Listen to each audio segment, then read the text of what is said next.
আসসালামু আলাইকুম দর্শক, স্বাগত জানাচ্ছি RTV রাতের সংবাদ। আপনাদের সঙ্গে রয়েছে আমি নীরা ফিরদৌস। শুরুতে জানিয়ে দেব মার্কেন্টাইল ব্যাংক সংবাদ শিরোনামগুলো। যুদ্ধবিরতি ঘোষণার পরও ইরানে বোমা বর্ষণে ইসরায়েলের প্রধানমন্ত্রীর প্রতি ব্যাপক ক্ষুব্ধ হয়েছেন প্রেসিডেন্ট ট্রাম্প। নেতানিয়াহুকে টেলিফোন করে কঠোর বার্তাও দেন তিনি। তবে ইসরায়েলের পক্ষ থেকে হামলার কথা অস্বীকার করা হয়। এদিকে ইসরায়েল যুদ্ধবিরতির লঙ্ঘন না করলে ইরানও লঙ্ঘন করবে না বলে জানানো হয়। পারমাণবিক কর্মসূচি পুনরায় চালুরও ঘোষণা দিয়েছে তেহরান। বিস্তারিত রাকিব হাসানের রিপোর্টে। যুদ্ধবিরতি লঙ্ঘন করে ইরানে হামলা করায় ইসরায়েলের প্রধানমন্ত্রী বেঞ্জামিন নেতানিয়াহুর উপর ফোন কলে চটেছেন মার্কিন প্রেসিডেন্ট ডোনাল্ড ট্রাম্প। তবে ইরানে আর নতুন কোনো হামলা চালায়নি বলে দাবি ইসরায়েলের প্রতিরক্ষা বাহিনীর। এদিকে প্রেসিডেন্ট ডোনাল্ড ট্রাম্পের ঘোষিত যুদ্ধবিরতির প্রতি সম্মান দেখাবে ইরান। ইসরায়েল যুদ্ধবিরতির লঙ্ঘন না করলে ইরানও লঙ্ঘন করবে না বলে জানান ইরানের প্রেসিডেন্ট মাসুদ পেজেশকিয়ান। টানা 12 দিনের রক্তক্ষয়ী সংঘাতের পর যুদ্ধবিরতি হয়। ইসরায়েল ও ইরান দুই দেশই পূর্ণাঙ্গ যুদ্ধবিরতির ব্যাপারে সম্মত হয়েছে বলে দাবি করেন ট্রাম্প। দুই পক্ষকেই আরো কোনো সংঘাতে না জড়ানোর আহ্বান জানিয়েছিলেন। যুদ্ধবিরতির পরই বিশ্ব বাজারে কমতে শুরু করে জ্বালানি তেলের দাম। সপ্তাহ ব্যবধানে মঙ্গলবার তেলের দাম সর্বনিম্ন পর্যায়ে নেমে আসে। ব্রেন্ট ক্রুডের দাম 3.76% কমে ব্যারেল প্রতি নেমেছে $68.79। যুদ্ধের সময় পারমাণবিক কর্মসূচির ক্ষতির মূল্যায়ন করছে ইরান। দেশটির পরমাণু শক্তি সংস্থার প্রধান মোহাম্মদ ইসলামী জানান, পুনরায় এটি চালুর পরিকল্পনা নেওয়া হচ্ছে। Rakib Hasan, RTV। Iran Israel যুদ্ধ পরিস্থিতি বাংলাদেশ পর্যবেক্ষণ করছে বলে জানিয়েছেন বিদ্যুৎ, জ্বালানি ও খনিজ সম্পদ মন্ত্রণালয়ের উপদেষ্টা মোহাম্মদ ফাউজুল কবির খান। বলেন, যুদ্ধ অল্প দিন হলে বাংলাদেশের সংকট তৈরি হবে না। যে কোনো পরিস্থিতি মোকাবেলায় সরকারের যথেষ্ট প্রস্তুতি আছে। বিকেলে বিদ্যুৎ ভবনে Jalalabad gas transmission and distribution system limited ও লাফার্স হোলসিম বাংলাদেশ PLC এর সাথে গ্যাস সেল চুক্তি স্বাক্ষর অনুষ্ঠানে এসব কথা বলেন উপদেষ্টা। বলেন, আপাতত জ্বালানি খাতে সরকার আর ভর্তুকি দেবে না, তবে দেশের বাজারে দাম সহনীয় রাখার চেষ্টা করা হবে। আমরা এটা কনস্ট্যান্টলি মনিটর করতেছি, আর এইটা হচ্ছে যে এটা নির্ভর করবে এটা যুদ্ধটা কতদিন চলে। তো আমরা এই শর্ট টাইমে আমাদের ব্যবস্থা আছে।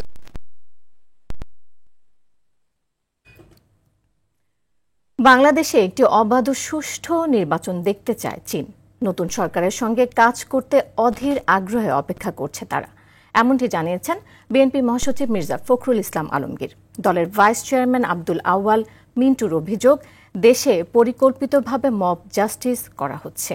আর রুহুল কবির রিজভী বলেন, অপরাধী যত বড়ই হোক মব জাস্টিস সমর্থন করে না বিএনপি। রুদ্র রফিকের রিপোর্ট। ব্রাহ্মণবাড়িয়া জেলা বিএনপির নবগঠিত কমিটিকে সঙ্গে নিয়ে শহীদ প্রেসিডেন্ট জিয়াউর রহমানের সমাধিতে শ্রদ্ধা জানান বিএনপির সিনিয়র যুগ্ম মহাসচিব রুহুল কবির রিজভী। পরে তিনি বলেন, যে যত বড় অপরাধী হোক বিচার হতে হবে আইনের মাধ্যমে। কাউকে ডিম ছুঁড়ে মারা হবে, কাউকে চিতা নিক্ষেপ করা হবে এবং বাড়িতে লোকজন গিয়ে তাকে টেনে হিচড়ে বের করবে, এইটা বিএনপি কখনোই পছন্দ করে না। যারা এই কাজের সাথে জড়িত তারা যারাই হোক, তাদের অবশ্যই এই সরকারকে খুঁজে বের করে বিচার করতে হবে। উত্তরার আজমপুর এলাকায় লিফলেট বিতরণ কর্মসূচিতে অংশ নিয়ে দলের ভাইস চেয়ারম্যান আব্দুল আউয়াল মিন্টু বলেন, নির্বাচিত সরকার ছাড়া দেশের শান্তি শৃঙ্খলা ফিরিয়ে আনা সম্ভব নয়। একটা দেশে যদি নির্বাচিত সরকার না থাকে তাহলে সেই দেশ উন্নয়ন হয়েছে এরকম কোন দৃষ্টান্ত আপনারা দেখাতে পারবেন না। ওই দেশে এরকমই হয় মব জাস্টিস। আর এই মব জাস্টিস কারা শুরু করছে আপনারা ভালো করে দেখেন। এদিকে চীনের বেইজিংয়ে বিএনপি মহাসচিব মির্জা ফখরুল ইসলাম আলমগীরের নেতৃত্বে সফররত প্রতিনিধি দলের সঙ্গে বৈঠক করেন দেশটির কমিউনিস্ট পার্টির আন্তর্জাতিক বিভাগের মন্ত্রী লিও জিয়ানচাও। তিনি জানান, নতুন সরকারের সঙ্গে কাজ করতে চীন সরকার অপেক্ষা করছে। বৈঠকে বাণিজ্য অসমতা দূর করতে প্রয়োজনীয় পদক্ষেপ নেওয়া সহ আধুনিক প্রযুক্তি ও কর্মদক্ষতা বৃদ্ধির বিষয়ে সহায়তার আহ্বান জানান বিএনপি মহাসচিব। রুদ্র রফিক, RTV, ঢাকা। দাঁড়িপাল্লা প্রতীকসহ জামায়াতে ইসলামীকে নিবন্ধন ফিরিয়ে দিল নির্বাচন কমিশন। সর্বোচ্চ আদালতের রায়ের প্রেক্ষিতে সিদ্ধান্ত বলে প্রজ্ঞাপনে জানিয়েছে ইসি। এতে জাতীয় নির্বাচনের নিজস্ব প্রতীকে প্রতিদ্বন্দ্বিতা করতে আর কোনো বাধা থাকল না দলটির। এক রিট আবেদনের প্রেক্ষিতে 2013 সালের 1 আগস্ট জামায়াতের নিবন্ধন বাতিল ও অবৈধ ঘোষণা করে হাইকোর্ট। আর 28 অক্টোবর 2018 সালে জামায়াতের 14 নম্বর নিবন্ধনকে বাতিল করে প্রজ্ঞাপন দেয় ইসি। 1 জুন হাইকোর্টের রায়কে বাতিল করে নিবন্ধন ফিরিয়ে দেবার আদেশ দেয় আপিল বিভাগ।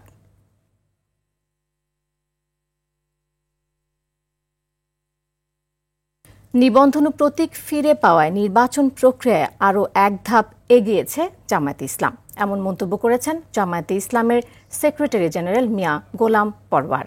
সন্ধ্যায় জামায়াতের কেন্দ্রীয় কার্যালয়ে ডাকা সংবাদ সম্মেলনে জামায়াতের সেক্রেটারি জেনারেল আরও জানান, বর্তমান অন্তর্বর্তীকালীন সরকারের উপর জামায়াতের আস্থা আছে। এ সময় নির্বাচন কমিশনকে নিরপেক্ষ ভূমিকা রাখার আহ্বান জানান তিনি। এই নির্বাচন কমিশনের অধীনে সুষ্ঠু নির্বাচন সম্ভব বলেও মনে করে দলটি। আদালতের রায়ের সূত্রে আজকে নির্বাচন কমিশনের পক্ষ থেকে প্রজ্ঞাপন জারির মাধ্যমে অফিসিয়ালি আমাদের নিবন্ধন প্রতীক আমরা যে ফিরে পেয়েছি তার প্রজ্ঞাপন জারি করা হয়েছে। বহু রক্তের বিনিময়ে অর্জিত নতুন বাংলাদেশ গড়ার স্বপ্ন যেন বৃথা না যায়। সরকার প্রধান এবং নির্বাচন কমিশনের প্রধানের উপর এটা বহুলাংশে নির্ভরশীল। তাদেরকে নিরপেক্ষ থাকতে হবে, শক্ত থাকতে হবে, সোজা থাকতে হবে, কোনো দিকে ঝুঁকে পড়া যাবে না। ক্ষমতাচ্যুত প্রধানমন্ত্রী শেখ হাসিনা ও তার পরিবারের সদস্যরা দেশের বাইরে থাকলেও তাদের দুর্নীতির মামলা চলবে। দুদক কার্যালয়ে গণমাধ্যমকে একথা জানালেন দুদক চেয়ারম্যান মোহাম্মদ আব্দুল মোমেন। তিনি বলেন, আইনের প্রতি শ্রদ্ধাশীল হলে টিউলিপের দেশে এসে আইনি লড়াই করা উচিত। আতিকুর রহমানের রিপোর্টে থাকছে বিস্তারিত। জনরোষে ক্ষমতাচ্যুত প্রধানমন্ত্রী শেখ হাসিনার ভাগ্নি ব্রিটিশ এমপি টিউলিপ সিদ্দিকের বিরুদ্ধে দুর্নীতির 3টি মামলা করেছে দুদক। এর প্রেক্ষিতে দ্বিতীয় দফা দুদকের চিঠিতে টিউলিপের দাবি তাকে মিথ্যা মামলায় জড়ানো হয়েছে।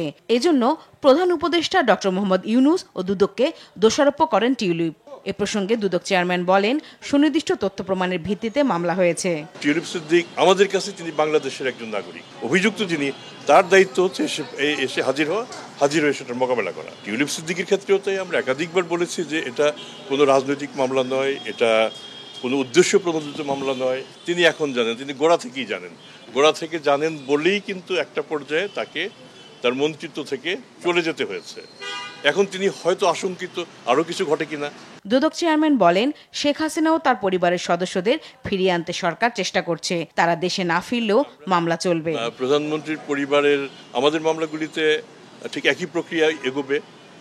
যদি তারা না আসেন সেক্ষেত্রে ইন অ্যাবসেন্সিয়া ট্রায়াল হবে। দুদক কাজ করে মূলত পেপার বেসড কাজ। আমার হাতে যদি ডকুমেন্ট থাকে, কাগজপত্র থাকে এবং সেই কাগজপত্র যদি গড়মিল পাই তখনই মামলা হয়, তার আগে তো মামলা হওয়ার কোনো সুযোগ নাই।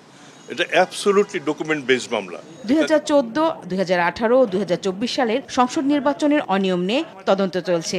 শিগগিরই এর কাজ শেষ হবে বলে জানিয়েছে দুদক। আতিকুর রহমান, RTV, ঢাকা। আশুলিয়ায় গণহত্যা ও লাশ পোড়ানোর মামলায় 16 জনের সংশ্লিষ্টতা পেয়েছে আন্তর্জাতিক অপরাধ ট্রাইব্যুনালের তদন্ত সংস্থা। উঠে এসেছে হত্যাকাণ্ডে সরাসরি জড়িত থাকার তথ্য। সকালে এই মামলায় গ্রেফতার পুলিশ কর্মকর্তা আবদুল্লাহ হিল কাফি, শাহিদুল ইসলাম সহ 7 জনকে ট্রাইব্যুনালে হাজির করা হয়। জুলাই আগস্টে মানবতা বিরোধী অপর মামলায় সাবেক প্রধানমন্ত্রী শেখ হাসিনা, সাবেক স্বরাষ্ট্রমন্ত্রী আসাদুজ্জামান খান কামাল ও সাবেক পুলিশের মহাপরিদর্শক চৌধুরী আবদুল্লাহ আল মামুনের পক্ষে আইনজীবী নিয়োগ দিয়েছে ট্রাইব্যুনাল। আরও জানাচ্ছেন জিএম মাহমুদ। 2024 সালের 5 আগস্ট শেখ হাসিনা সরকারের পতনের দিন সাভারের আশুলিয়ায় 6 তরুণকে গুলি করে হত্যার পর লাশগুলোকে পুলিশ ভ্যানে রেখে আগুন লাগিয়ে দেন পুলিশ সদস্যরা। সে সময় একজন জীবিত ছিলেন বলে প্রমাণ পাওয়া যায়। লাশ পোড়ানোর এ মামলায় 16 জনের সম্পৃক্ততা পেয়েছে আন্তর্জাতিক অপরাধ ট্রাইব্যুনালের তদন্ত সংস্থা। সকালে শুনানির জন্য এ মামলায় গ্রেফতার পুলিশ কর্মকর্তা আবদুল্লাহ হিল কাফি ও শাহিদুল ইসলাম সহ 7 জনকে ট্রাইব্যুনালে আনা হয়। প্রসিকিউশনের আবেদনের প্রেক্ষিতে 2 জুলাই পরবর্তী দিন ধার্য করে আদালত। তদন্ত প্রতিবেদন আমরা গত 19 জুন পেয়েছি। আমরা 1 সপ্তাহ সময় চেয়েছি ফরমাল চার্জ দাখিলের জন্য। এখানে 16 জনকে অ্যাকিউজ করা হয়েছে। অভিযোগের সত্যতা আছে কিনা সেইটা পরবর্তী ধার্য তারিখে বা তার আগে ওনারা সামগ্রিক দিক বিবেচনা করেই সিদ্ধান্ত নেবেন। জুলাই আগস্টের মানবতা বিরোধী অপর মামলায় সাবেক প্রধানমন্ত্রী শেখ হাসিনা, সাবেক স্বরাষ্ট্রমন্ত্রী আসাদুজ্জামান খান কামাল ও সাবেক আইজিপি চৌধুরী আব্দুল্লাহ আল মামুনের পক্ষে আইনজীবী নিয়োগের নির্দেশ দিয়েছে ট্রাইব্যুনাল। অভিযোগ গঠনের শুনানি 1 জুলাই। পলাতক দুজনের জন্য পেপার পাবলিকেশন হয়েছে, তাদেরকে হাজির হওয়ার জন্য বিজ্ঞপ্তি দেওয়া হয়েছিল, তারা হাজির হন নাই এবং যেহেতু হাজির হন নাই পলাতক আসামিদের বিষয়ে যে বিধান ইন্টারন্যাশনাল ক্রাইমস ট্রাইব্যুনাল অ্যাক্ট 1973 যে স্টেট ডিফেন্স নিয়োগ করা হয় সেই স্টেট ডিফেন্স নিয়োগ ট্রাইব্যুনাল করবেন। এ সময় চিফ প্রসিকিউটরের বিশেষ পরামর্শক টবি ক্যাডম্যান বলেন, দক্ষতা ও অভিজ্ঞতার ভিত্তিতে স্টেট কাউন্সিল নিয়োগ দেওয়ার বিধান রয়েছে, যা একান্তই ট্রাইব্যুনালের এখতিয়ারভূত বিষয়। GM Mahmud, RTV, Dhaka. নির্বাচনের সময় দেশে আইন শৃঙ্খলা পরিস্থিতি ভালো থাকবে বলে জানিয়েছেন স্বরাষ্ট্র উপদেষ্টা জাহাঙ্গীর আলম চৌধুরী। সব বাহিনীর পক্ষ থেকে বিষয়টি নিশ্চিত করার হয়েছে বলে জানান তিনি। আইন শৃঙ্খলা সংক্রান্ত উপদেষ্টা পরিষদ কমিটির সভা শেষে স্বরাষ্ট্র উপদেষ্টা দাবি করেন, মব ভায়োলেন্স পুরোপুরি বন্ধ না হলেও কমে এসেছে। বিস্তারিত জানাচ্ছেন বিলাল হোসেন। জুলাই হত্যাকাণ্ডের মামলার তদন্তের অগ্রগতি, আসন্ন নির্বাচনে আইন শৃঙ্খলা পরিস্থিতির নানা বিষয়ে আইন শৃঙ্খলা সংক্রান্ত উপদেষ্টা পরিষদের কমিটির নিয়মিত সভায় আলোচনা হয়। সারা দেশে আইন শৃঙ্খলা পরিস্থিতি, অভিযান পরিচালনার বিষয়ে আলোচনা, জুলাই হত্যাকাণ্ডে শহীদদের মামলার রেকর্ড তদন্ত এবং অগ্রগতির বিষয়ে আলোচনা। বৈঠক শেষে স্বরাষ্ট্র উপদেষ্টা বলেন, নির্বাচনের সময় আইন শৃঙ্খলা পরিস্থিতি ভালো থাকবে বলে নিশ্চিত করেছেন বাহিনীর প্রধানরা। সব বাহিনীর প্রধানরা একটা এনশিওর করছে যে ওই সময় পরিস্থিতি ভালো থাকবে। আরেকটা জিনিস, নির্বাচনে আইন শৃঙ্খলা পরিস্থিতি ভালো থাকাটা শুধু আইন শৃঙ্খলা বাহিনীর উপরে নির্ভর করে না, যারা পার্টিসিপেট করে তাদের উপরেও কিন্তু নির্ভর করে। আওয়ামী লীগের কার্যক্রম নিষিদ্ধ থাকায় প্রতিষ্ঠা বার্ষিক উপলক্ষে জটিকা মিছিল করলেও শোডাউন করতে পারেনি বলে জানান তিনি। দলটি ধীরে ধীরে নিষ্ক্রিয় হয়ে যাচ্ছে বলে মন্তব্য করেন জাহাঙ্গীর আলম চৌধুরী। এরা ঢাকা শহরে ওরকম কোনো কিছু করতে পারে নাই, আর আশেপাশে ওরকম কিছু আজকাল ভিডিও ফুটেজের মাধ্যমে ছোট জিনিস অনেক বড় করে দেখানো যায়, ওইগুলি হয়েছে। বড় কোনো কিছুই করতে পারে নাই, তারা আস্তে আস্তে কিন্তু একেবারে নিষ্ক্রিয় হয়ে যাচ্ছে। মব ভায়োলেন্স পুরোপুরি নিয়ন্ত্রণে না হলেও কমে এসেছে বলে দাবি স্বরাষ্ট্র উপদেষ্টার। বিলাল হোসেন, RTV, ঢাকা। ফৌজদারি কার্যবিধি CRPC সংশোধনের খসড়া প্রস্তুত হয়েছে বলে জানিয়েছেন আইন উপদেষ্টা ডক্টর আসিফ নজরুল। বলেন, কমনওয়েলথ চার্টারে গণতান্ত্রিক ও মানবিক মূল্যবোধ বাস্তবায়নের অংশ হিসেবে এই সংস্কার হচ্ছে। গুলশানে এক যুব কর্মশালা সমাপনী অনুষ্ঠানে তিনি আরও জানান, বিচার ব্যবস্থাকে স্বচ্ছ ও জবাবদিহিমূলক করতে আদালত ডিজিটাল করার উদ্যোগ নেওয়া হয়েছে। বিচারক নিয়োগে মেধা ও স্বচ্ছতা বজায় রাখা হবে। এছাড়া গুম ও বিচার বহির্ভূত হত্যা প্রতিরোধে দ্রুত আইন প্রণয়নের কাজ চলছে বলে জানান উপদেষ্টা। সরকার ইতিমধ্যে বেশ কিছু আইনি সংস্কারও শুরু করেছে।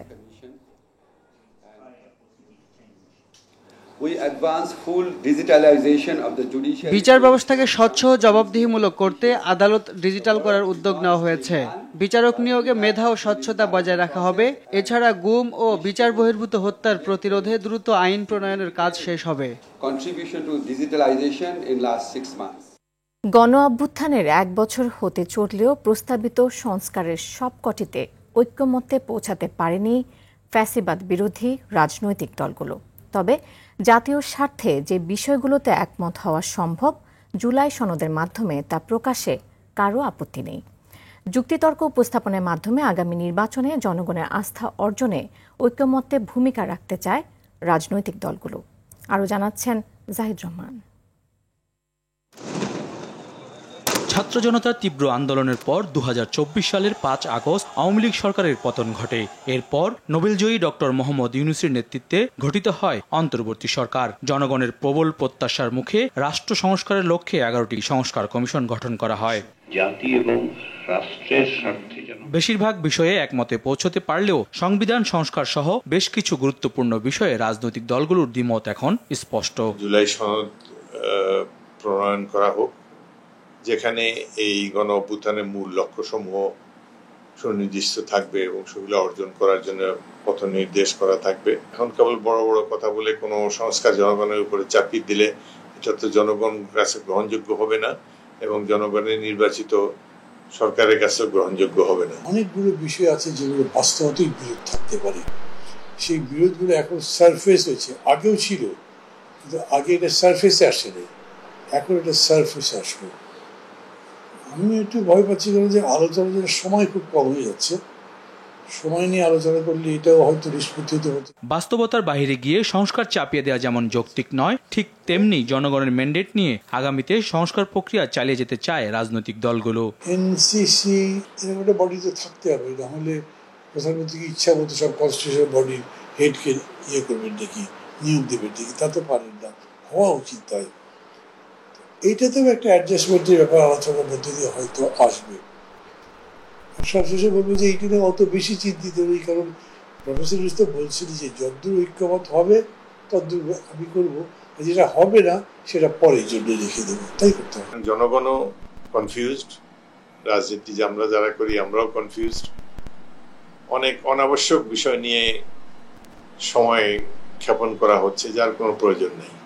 দেশের প্রয়োজন একটা সুষ্ঠু নির্বাচন, সুষ্ঠু নির্বাচনের মাধ্যমে যারা নির্বাচিত হয়ে আসবে তারা জানে কিভাবে দেশ চালাতে হবে, তাদেরকে এত সবক দেওয়ারও কোনো কিছু নেই। শেষ মুহূর্তে জাতীয় ঐক্যমত্য কমিশনের অনুরোধে অমীমাংসিত বিষয়গুলোতে রাজনৈতিক দলগুলো কতটা ছাড় দেয় সেটি এখন দেখার বিষয়। মত বিনিময় করে আমরা একটা ঐক্যমতে পৌঁছতে পারবো বলে আশা করি। জাহিদ রহমান, RTV, ঢাকা।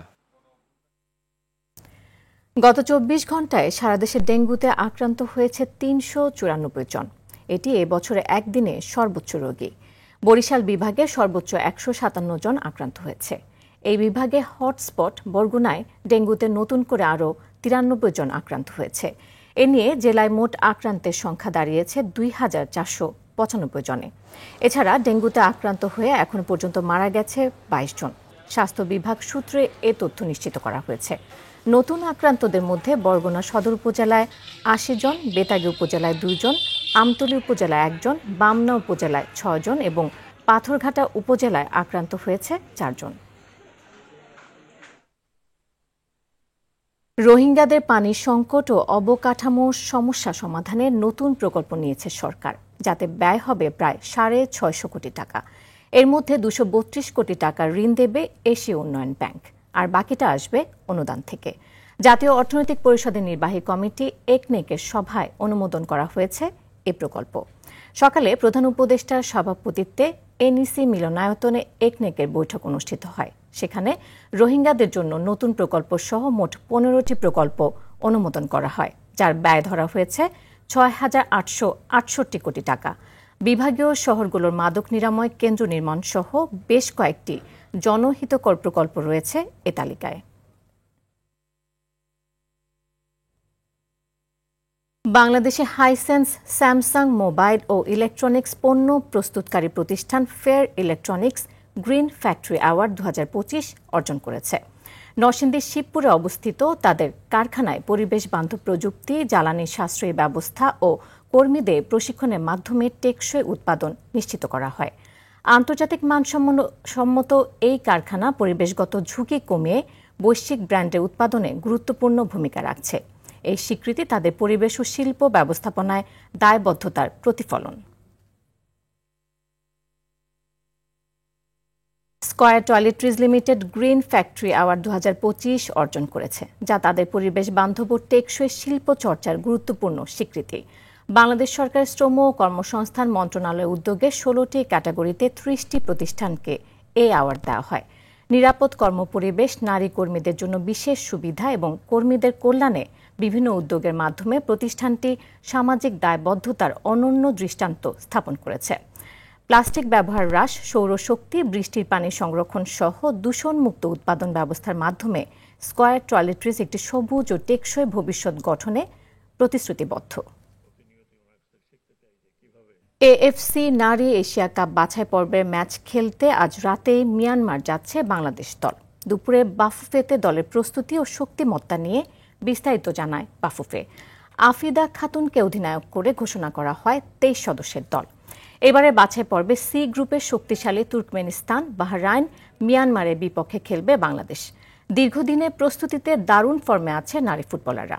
সম্প্রতি জর্ডানের মাটিতে ত্রিদেশীয় সিরিজে দারুণ পারফর্ম করা এই দল নিয়ে বেশ আত্মবিশ্বাসী কোচ পিটার বাটলার।